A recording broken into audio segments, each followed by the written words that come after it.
This here is the all-new GAC Gs4. And if you're thinking that the last thing this world needs is another crossover, I strongly encourage you to stick around for the entire review because I have a really strong feeling that this is going to shake things up for the crossover segment.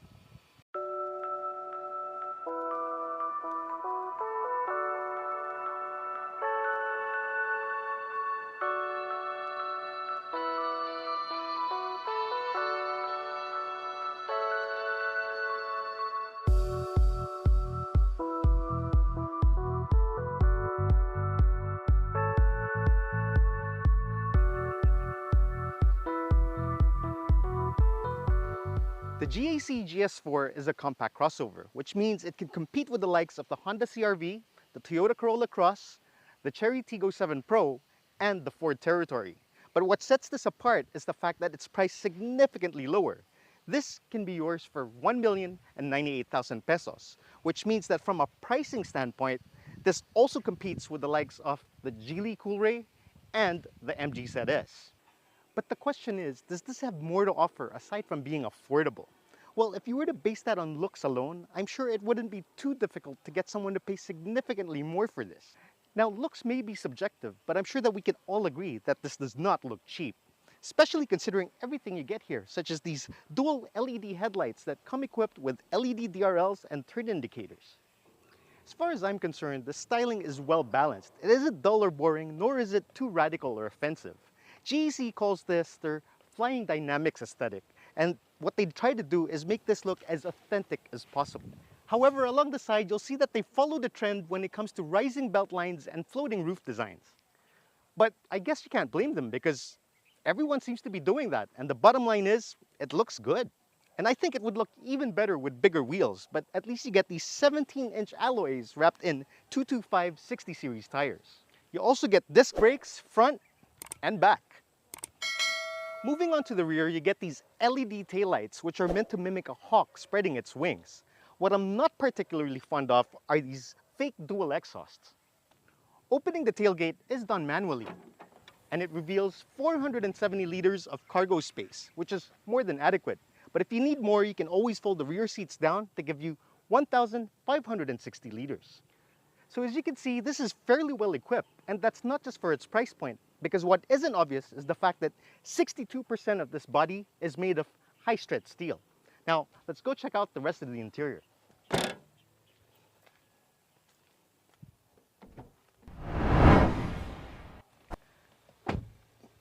Stepping inside, it's a similar story. You're greeted with this premium-looking interior. You get a lot of soft-touch materials throughout the dash and on all touch points.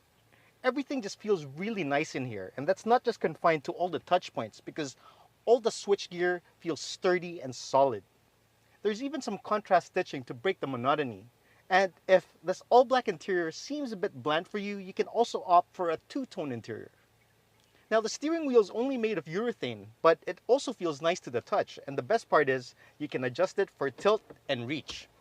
The fit and finish and build quality here is simply top-notch. Hardly anything moves around or squeaks and rattles.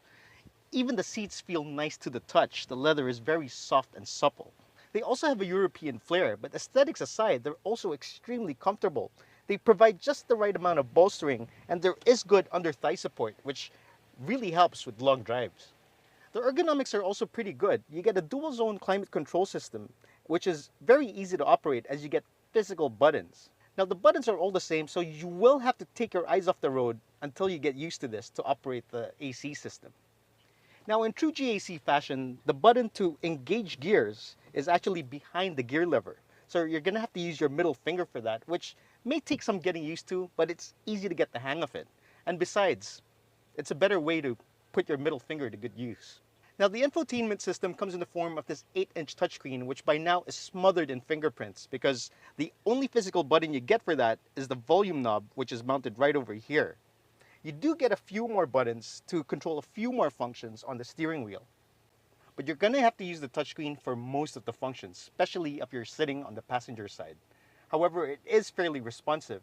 It just makes me wonder why they didn't use all the real estate to give you a bigger screen, because there's clearly more than enough space for that. The good news is this comes with Apple CarPlay, but it does not have Android Auto. You can also use the infotainment system to control various vehicle settings, such as how heavy you want the steering to be. Currently, I have it on sport mode. Now, I also want to take a moment to talk about this vehicle's sound system because it sounds pretty good. The odd thing about it is that the tweeters are mounted facing you. And what that does is it allows you to hear the details of your music a bit better. The only drawback is that it brings the soundstage very close to you, but in any case, you get good frequency response and separation. Now, moving on to the instrument cluster, it isn't exactly the most modern thing out there because everything today comes in the form of an LCD, but I still appreciate the analog tach and speedometer. It's still extremely easy to read, and I really can't complain.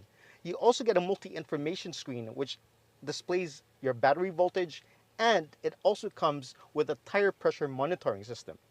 Now, moving on to the back is where you'll find one of the GS4's greatest advantages over its competitors based on its price point, because there's just so much room back there. That's simply something you won't get from something in the subcompact crossover segment. There's just so much head and leg room, and your thighs are still firmly planted. I also like how there's enough space underneath the front seats for you to really stretch out. You also get a decent amount of amenities such as a center armrest and rear air vents. All touch points there are also extremely soft. So it really goes to show that they didn't scrimp on any of the materials. In fact, they didn't scrimp, period, because you even get this huge panoramic sunroof. But in any case, this doesn't offer as many features as some of its competitors. You don't get a 360 camera, nor do you get power seats. But sometimes a car has more to offer beyond what you see on a brochure. And that's where the GS4 really shines. And in order to show you that, I think it's time to take this out on the road.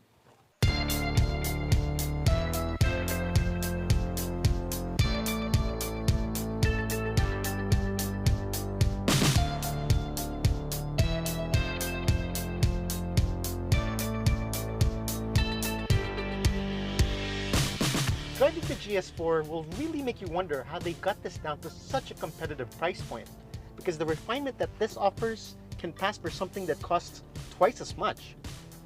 The NVH is superb, and you don't hear any creaks or rattles, which is a testament to good build quality. And unlike most vehicles at this price point, you do not get a torsion beam suspension at the back. Instead, you get a fully independent multi-leg suspension, and that translates to an extremely comfortable ride. The suspension is compliant without feeling floaty. Now, when it comes to handling, it does tend to lean a bit, but that's only when you're taking a corner faster than you really should.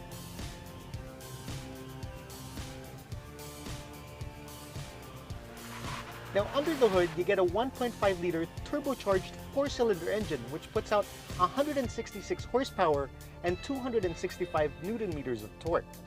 Power delivery is extremely smooth when you have it on normal mode. But if you want a bit more action, you can always engage sport mode, and that sharpens the throttle response as well as the transmission mapping. Now, this comes with a 6-speed automatic transmission, which shifts rather smoothly. However, it does tend to gear hunt when you have it on sport mode, but that's only because it responds very quickly to your throttle inputs. So it's quick to downshift when you put your foot down. My only real gripe with it is the fact that you can't get it to redline, regardless of what mode you're in. But I'm sure a lot of you really wouldn't mind that.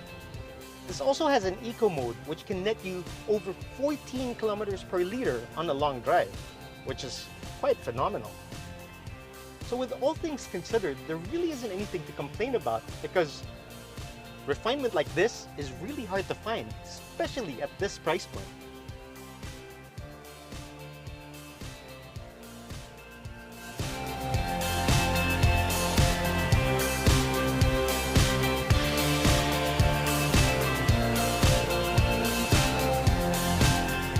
In recent years, we've seen more and more brands redefine what you get for your money by giving you features that you don't really expect at a given price point. But rarely do we see an affordable vehicle that really hits a home run when it comes to engineering and the way that it's built. So if quality and refinement is what you're looking for, then look no further, because the GAC Gs4 will give you all that. And the best part is, you won't even have to break the bank. Thanks for watching. See you soon.